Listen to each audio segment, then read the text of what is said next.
Hi ಎಲ್ರಿಗೂ ನಮಸ್ಕಾರ. Welcome back to Raj Nandini Kannada vlogs. ಇದು ಗುರುವಾರದ ವ್ಲಾಗ್ ಆಗಿರುತ್ತೆ. ಇವತ್ತು ನಾನು ಡೈಲಿ ರೊಟೀನ್ನ ತೋರಿಸ್ತಾ ಇದ್ದೀನಿ. ಬೆಳಗ್ಗೆನೇ ಬೇಗ ಎದ್ದು ಮನೆ ಕೆಲಸ ಎಲ್ಲ ಮುಗಿಸಿ ಸ್ನಾನ ಎಲ್ಲ ಮಾಡಿಕೊಂಡು ದೇವ್ರ ಪೂಜೆ ಮಾಡೋದಕ್ಕೆ ರೆಡಿ ಮಾಡ್ಕೋತಾ ಇದ್ದೀನಿ. ಗುರುವಾರ ಆಗಿರೋದ್ರಿಂದ ನಾನು ರಾಯರನ್ನ ಪೂಜೆ ಮಾಡ್ತೀನಿ.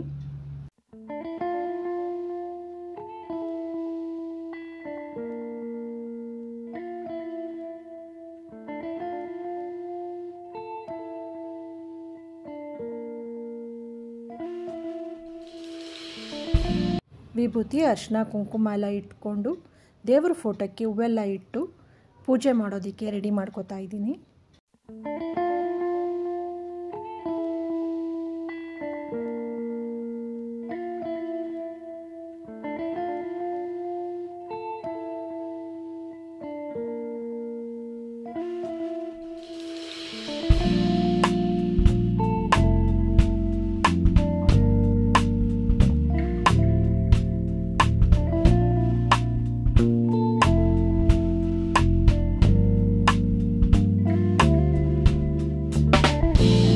ದೇವರ ನೈವೇದ್ಯಕ್ಕೆ ಅಂತ ಬಾಳೆಹಣ್ಣು ಕಲ್ಸಕ್ರೆನ ಇಟ್ಟಿದ್ದೆ.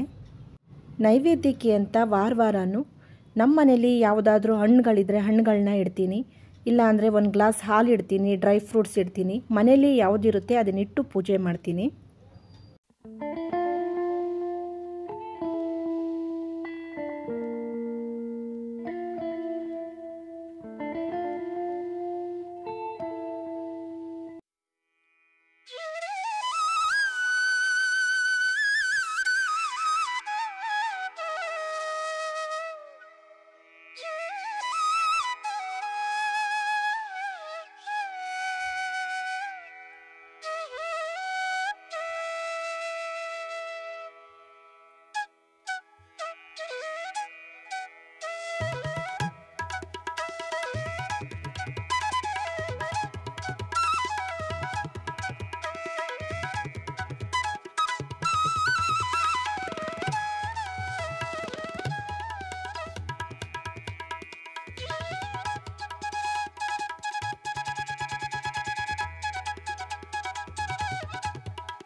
ಪೂಜೆ ಎಲ್ಲ ಮುಗಿಸಿ ಟಿಫನ್ ಮಾಡ್ತಾ ಇದ್ದೀನಿ. ಚಪಾತಿ ಮತ್ತು ಕ್ಯಾರೆಟ್ ಪಲ್ಯ ಮಾಡಿದೆ.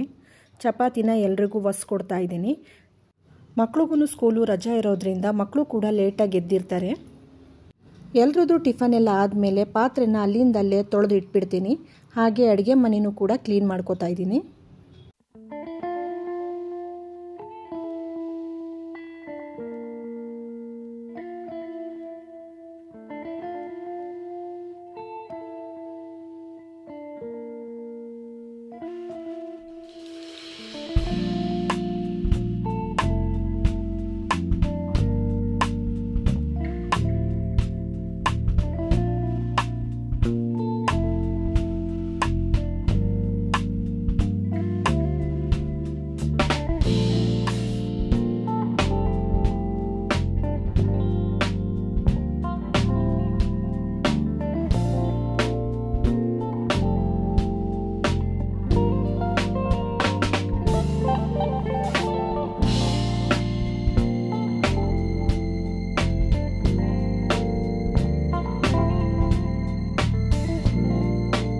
ಹಾಗೆ ಇಡ್ಲಿಗೂ ಕೂಡ ನೆನೆಸಿಟ್ಕೋತಾ ಇದ್ದೀನಿ. ಅಕ್ಕಿ, ಉದ್ದಿನಬೇಳೆ, ಸ್ವಲ್ಪ ಮೆಂತ್ಯ, ಸಬ್ಬಕ್ಕಿ ಇಷ್ಟನ್ನು ಕೂಡ ಚೆನ್ನಾಗಿ ತೊಳೆದು ನೆನೆಸಿಟ್ಕೋತಾ ಇದ್ದೀನಿ. ಇವತ್ತು ಬಸ್ಸಾರು ಮಾಡೋಣ ಅಂತ ಅಡುಗೆಗೆ ರೆಡಿ ಮಾಡ್ಕೋತಾ ಇದ್ದೀನಿ. ತೊಗರಿಬೇಳೆ, ಸ್ವಲ್ಪ ಹೆಸರು ಕಾಳನ್ನು ಹಾಕಿ ರುಚಿಗೆ ತಕ್ಕಷ್ಟು ಉಪ್ಪು ಹಾಕಿ ಬೇಯೋದಕ್ಕೆ ಇಟ್ಕೋತಾ ಇದ್ದೀನಿ. ಚಿಲ್ಕರವೆ ಸೊಪ್ಪು ಮತ್ತು ಸಬ್ಬಕ್ಕಿ ಸೊಪ್ಪನ್ನು ತೊಗೊಂಡಿದ್ದೀನಿ. ನೀಟಾಗೆಲ್ಲ ತೊಳೆದಿಟ್ಕೊಂಡು ಕಟ್ ಮಾಡ್ಕೋತಾ ಇದ್ದೀನಿ. ತೊಗರಿಬೇಳೆ ಮತ್ತು ಹೆಸರು ಕಾಳನ್ನು ಹಾಕಿ ಒಂದು ವಿಷಲ್ ಬರೆಸ್ಕೋತೀನಿ. ಒಂದು ವಿಷಲ್ ಬರೋವರೆಗೂ ಈ ರೀತಿ ಸೊಪ್ಪನ್ನೆಲ್ಲ ಕಟ್ ಮಾಡಿ ರೆಡಿ ಮಾಡಿ ಇಟ್ಕೋತೀನಿ. ಒಂದು ವಿಷಲ್ ಬಂದಮೇಲೆ ಕಾಳು ಮುಕ್ಕಾಲು ಭಾಗ ಬೆಂದಿರುತ್ತೆ. ಆವಾಗ ಈ ಸೊಪ್ಪನ್ನು ಹಾಕ್ಕೊಂಡು ಬೇಯಿಸ್ಕೊತೀನಿ. ನಾವು ಕಾಳು ಜೊತೆನೇ ಸೊಪ್ಪನ್ನು ಹಾಕಿದ್ರೆ ಸೊಪ್ಪು ತುಂಬ ಬೆಂದೋದಂಗಾಗುತ್ತೆ. ಹಾಗಾಗಿ ಫಸ್ಟು ಕಾಳನ್ನು ಒಂದು ವಿಷಲ್ ಬರೆಸ್ಕೊಂಡು ಆಮೇಲೆ ಸೊಪ್ಪನ್ನು ಸೇರಿಸಿ ಬೇಯಿಸ್ಕೊತೀನಿ. ಆಗ ಒಂದು ಹದವಾಗಿ ಬೆಂದಿರುತ್ತೆ. ನೋಡಿ, ತೊಗರಿ ಕಾಳು ಮತ್ತು ಹೆಸರು ಕಾಳು ಮುಕ್ಕಾಲು ಭಾಗ ಬೆಂದಿದೆ. ಇವಾಗ ಸೊಪ್ಪನ್ನು ಕುಕ್ಕರ್ಗೆ ಹಾಕ್ಕೊಂಡು ಬೇಯಿಸ್ಕೊತಾ ಇದ್ದೀನಿ.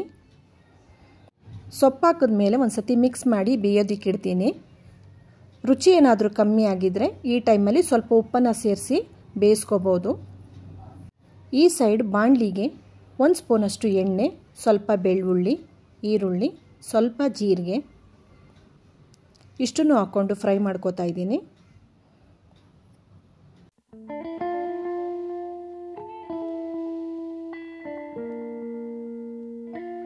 ಈರುಳ್ಳಿ ಬೆಳ್ಳುಳ್ಳಿ ಬಾಡಿದ ಮೇಲೆ 1 ಟೊಮೊಟೊನ ಹಾಕ್ಕೊಂಡು ಫ್ರೈ ಮಾಡ್ಕೋತಾ ಇದ್ದೀನಿ.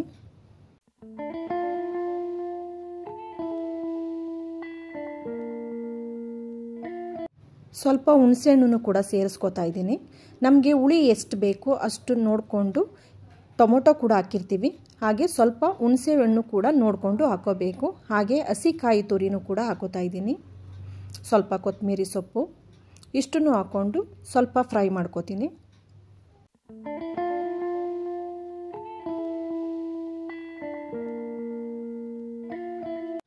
ನೋಡಿ, ಇಷ್ಟು ಫ್ರೈ ಆದರೆ ಸಾಕು. ಇದು ತಣ್ಣಗಾದ ಮೇಲೆ ರುಬ್ಬಿಟ್ಕೋಬೇಕು. ಕಾಳು ಮತ್ತು ಸೊಪ್ಪು ಬೆಂದಿದೆ. ಇದನ್ನು ಸೋಸಿಟ್ಕೊಳ್ಳೋಣ.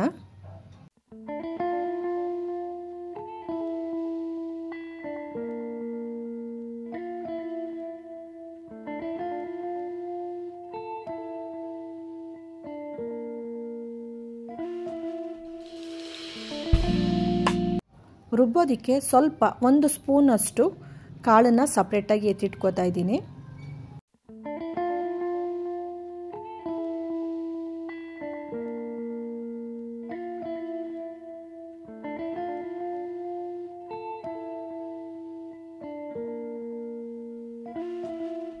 ಸಾಂಬಾರು ಪುಡಿ ಹಾಕೋತಾ ಇದ್ದೀನಿ 3 ಸ್ಪೂನಷ್ಟು. ಸ್ವಲ್ಪ ನೀರನ್ನು ಸೇರಿಸಿ ನುಣ್ಣಗೆ ರುಬ್ಬಿಟ್ಕೋತಾ ಇದ್ದೀನಿ.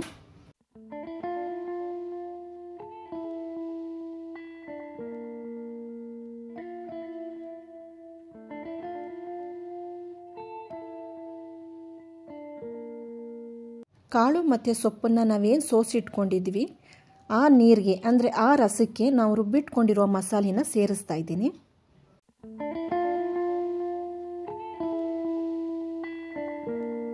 ಹಾಗೆ ಸಾಂಬಾರು ನಮಗೆ ಎಷ್ಟು ಗಟ್ಟಿ ಬೇಕು ಎಷ್ಟು ತೆಳ್ಳಗೆ ಬೇಕು ನೋಡಿಕೊಂಡು ನೀರನ್ನು ಹೆಚ್ಚಿಸ್ಕೋಬೋದು. ಸೊಪ್ಪು ಮತ್ತು ಕಾಳು ಬೇಯುವಾಗ ರುಚಿಗೆ ತಕ್ಕಷ್ಟು ಉಪ್ಪನ್ನು ಸೇರಿಸಿರ್ತೀವಿ. ಏನಾದರೂ ಸಪ್ಪೆ ಆಗಿದ್ರೆ ನೋಡಿಕೊಂಡು ಉಪ್ಪನ್ನು ಸೇರಿಸಬೇಕು. ಈ ಸೈಡ್ ಪಲ್ಯ ಮಾಡ್ಕೋತಾ ಇದ್ದೀನಿ. ಎಣ್ಣೆ, ಸಾಸಿವೆ, ಹಸಿಮೆಣಸಿನ್ಕಾಯಿ, ಕರಿಬೇವು, ಈರುಳ್ಳಿನ ಹಾಕ್ಕೊಂಡು ಫ್ರೈ ಮಾಡ್ಕೋತಾ ಇದ್ದೀನಿ.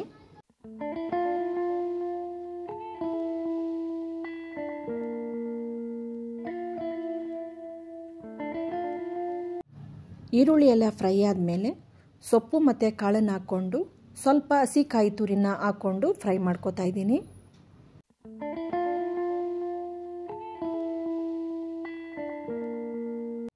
ಈ ಪಲ್ಯಕ್ಕೆ ಕಾಳು ಕಮ್ಮಿ ಹಾಕೋಬೇಕು, ಸೊಪ್ಪು ಜಾಸ್ತಿ ಇರಬೇಕು. ಆವಾಗ ಪಲ್ಯ ತುಂಬ ರುಚಿಯಾಗಿ ಟೇಸ್ಟಿಯಾಗಿ ಚೆನ್ನಾಗಿರುತ್ತೆ. ಪಲ್ಯ ಕೂಡ ರೆಡಿ ಆಯಿತು. ಹಾಗೆ ಈ ಕಡೆ ಸಾಂಬಾರು ಕೂಡ ರೆಡಿ ಆಯಿತು.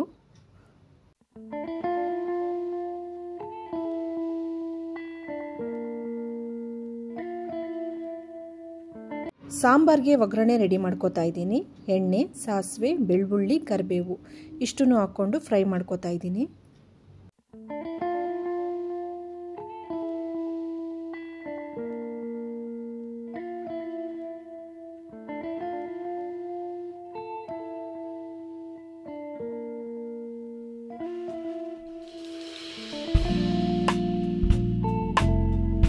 ಬಿಸಿ ಬಿಸಿ ಬಸ್ಸಾರು ಸೊಪ್ಪಿನ ಪಲ್ಯ ರೆಡಿ ಆಯಿತು.